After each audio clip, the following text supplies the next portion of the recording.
What's up, ladies and gentlemen, and welcome to this POV review by AutoTopNL. My name is Max, and today we've got Tom's Ford Mustang GT500, the Shelby of 2007. This was the first Shelby GT500 of the modern era since, well, the 1960s or early 70s. No, I think 60s. Of course, the GT500 back in the late 60s and the GT500 King of the Road KR. Those are legendary cars, and for this one, Shelby and Ford decided that the legendary GT500 name should be brought back. And today I'm going to review it, I'm going to show you around it, we're going to take it for a little drive towards the Autobahn for an Autobahn blast. But before we begin, don't forget to subscribe and hit the notification bell if you want to receive updates when we upload a new video. Check us out on Instagram if you like, at AutoTopNL, or you can also check out the owner of this car on Instagram, Dutch GT500. Go check him out, because this is an awesome car. And we've got the legendary spec, of course, white with blue racing stripes. We've got a Shelby bumper at the front with a little splitter, of course, the big gaping mouth, the grille all open, no Ford or Mustang logo in the grille, just the Shelby Cobra there, which is awesome. Hello, buddy. Oh, I mean, wheels, SVT wheels, they are really cool. This car's from 2007, as I said, and I think they've been resprayed once during its life, or at least once, because they look really good. 18-inch width behind that, Ford performance brakes upgraded for the Shelby over the regular Mustang GT. Down the side we've got a little side skirt, we've got the GT500 stickers, of course, and another Cobra. Check them out on Instagram. And at the rear we've got a little boot lid spoiler, a Shelby badge, of course the beautiful Shelby GT500 logo right there, and we've even got a little diffuser, as you can see, and some proper exhaust tailpipes. Those are old school. That's just an exhaust. I love it. No intricate things, nothing complicated. Just an exhaust. Now, two mods we know Tom has done, or this car has. Number one is that he installed this cold air intake right there, which should up the power a little bit, not too much though. And number two is that it's got a bypass valve just before the center silencer. So if you open the valves, this thing is absolutely mental. It's so loud and it sounds so good and dirty and oh, delicious. So we've got a 5.4 liter V8 iron block with an Eaton supercharger on top of it. So this develops 506 horsepower and around 650 newton meters of torque. It is a beast, this engine. Around the same time you had the Ford GT, of course, also 5.4 liter V8 supercharged, but this is a completely different setup. So the Ford GT had an aluminium block, this is iron, and they had different superchargers as well. So this is meant for like mid-range torque, beefy, real like muscle car feel. And the one on the GT is more geared towards performance in the high end of the ref range. So this is really muscle car. And you just feel that so good. So this is powered by SVT, as you can see. It's a cool engine to look at with that supercharger on top. Looks awesome. So as I said, 506 horsepower. Cool hood vents as well. 506 horsepower, but it actually feels like it has a little bit more, but it feels so powerful. So, on the interior, well, this is 2007 Ford for you. A lot of plastics, a lot of cheap stuff, but I don't really care anymore. You know, it's just an old car. They're not that expensive anymore. It is great value for money. And I used to think that these Ford Mustangs are super ugly. I used to hate them. but I don't anymore. I think, you know, as they get older, I start to appreciate them a little bit more. I do have to say that the facelift for this car, which came I think after 2009, that is a big improvement. But I do think this is a little less ugly now. Other than that, I mean, we've got, yeah, it's basic stuff. We've got an Alpine screen here for some navigation stuff. And I'm sorry, Tom, but I do think we have demolished your gear knob. I was going to say I really love this one with that Shelby GT500 on there and the double stripe and stuff. But this gearbox you have to freaking manhandle. You have to muscle from, especially from third to fourth on the Autobahn run, the 100 to 200 kilometers an hour. The measurements, I think we broke it. So I'm definitely going to buy you a new one of these. I'm very sorry. Don't worry, guys. We normally don't break other people's cars, but this, yeah, just happened. I'm sorry. So I'm going to make sure it's secure like that, but that's not supposed to be this way. So we're going to buy you a new one, Tom. Don't worry. So let's start it up. Oh. That was actually louder than I was expecting. Okay, so we've got a little remote here, open and close. So I'm guessing closed is closed. Yeah, it is. So this is closed.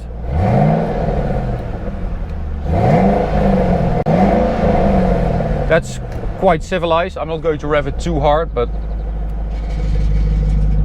open. Oh, jeez. That just sounds like freaking Detroit in the 60s. Okay, so let's take it for a little drive. We're going to, oh, this clutch, by the way, I've never experienced anything like it. It is so firm. You have to press it so hard. Honestly, I've never felt a clutch that's so tough. So we've got a Tremax 6-speed manual gearbox.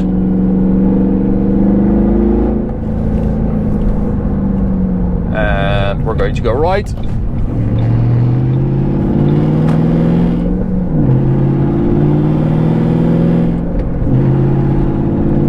So as you can see, driving regularly, slowly, gearbox is absolutely fine. But when you start getting on it,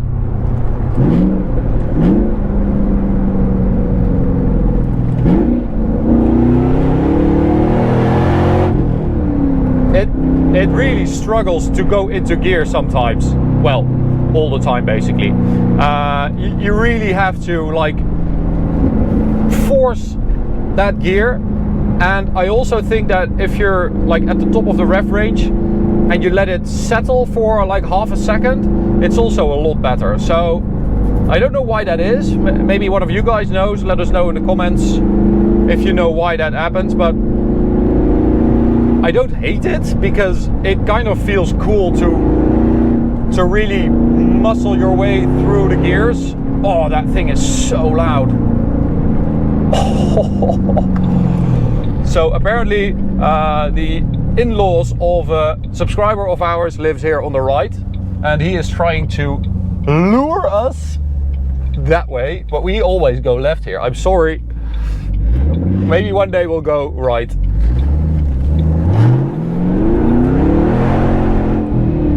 Ah, again, struggling to get in there. But it is such a cool car. It actually has a live axle at the rear. So that means that right and left are connected basically.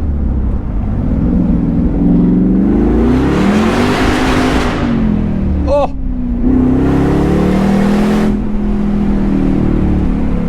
That is ridiculous. It is louder on the outside. You sit here and you think it's a very loud car, but then you open your windows and you're just deafened by it. Anyway, so it's got a live rear axle, which even in 2007 when this came out, it was already quite an old way to do things. It just means that if you go through a pothole on the left, the left rear goes down and the right rear goes up. So they're basically connected, and it means that the car is quite sensitive for irregularities in the road, potholes, camber, whatever. So it's not the most sophisticated car, but I love that. I love it for that.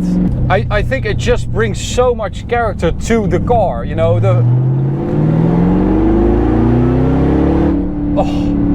fact that you have to muscle your way through the gears, but also the fact that it's, you know, it's not a very sophisticated car. It's not polished. It's quite a raw experience.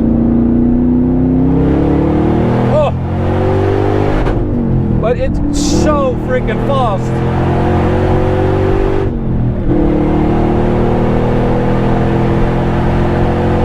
Oh man, once you get going, I mean, it just takes off. It is such a brutal car.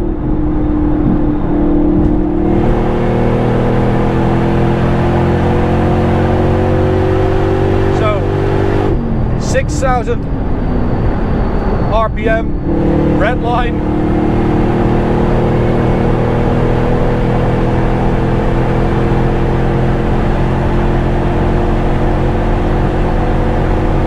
That's the end of the speedo, and that's the end of the speedo cam. Okay, so speedo cam is done. Sorry guys, but that was already the end of the speedo.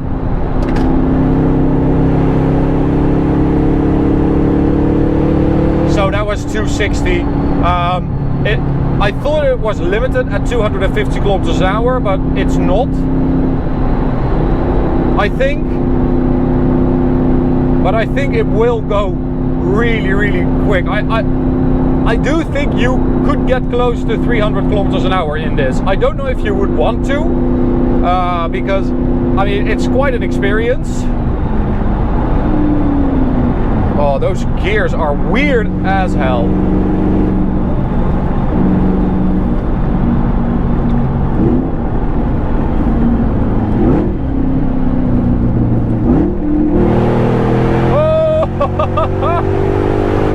That is absolutely savage. Oh, the way it just pulls is so awesome. And that V8 combined with that supercharger is heaven. I mean, that is just ridiculous. Oh, this has to be one of the best sounding cars we've done. I mean, an Aventador, a Lamborghini Aventador SVJ is amazing. A Ferrari 812 Superfast. Of course, those V12s, those high revving V12s, they are incredible. But there's something about these muscle cars, these V8s, it just goes through everything. Oh, it's very powerful. What a car, what a car. Oh man, Tom, you've got such an amazing car. And he's got a 1965 Mustang as well, a 289. Oh man, you're a lucky man. This is such an insane car.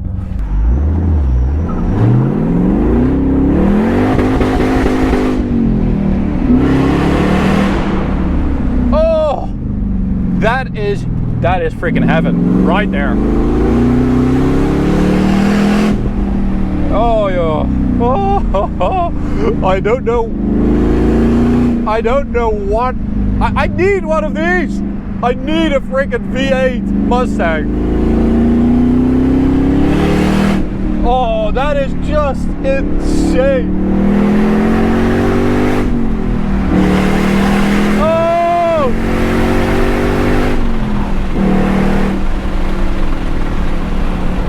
Oh my God, that is ridiculous. That is absolutely ridiculous. This is such a cool car. It just has 500 horsepower. I mean, yes, that's quite a lot, but it's not that much, but it feels so much quicker. Oh, it's so powerful. Tom, thank you so much for taking it to us. Really appreciate it. You've got a freaking awesome car. To you guys, you can subscribe by clicking the big button in the middle. You can also check out this video right here, or go check out this playlist. See you at the next one. Bye.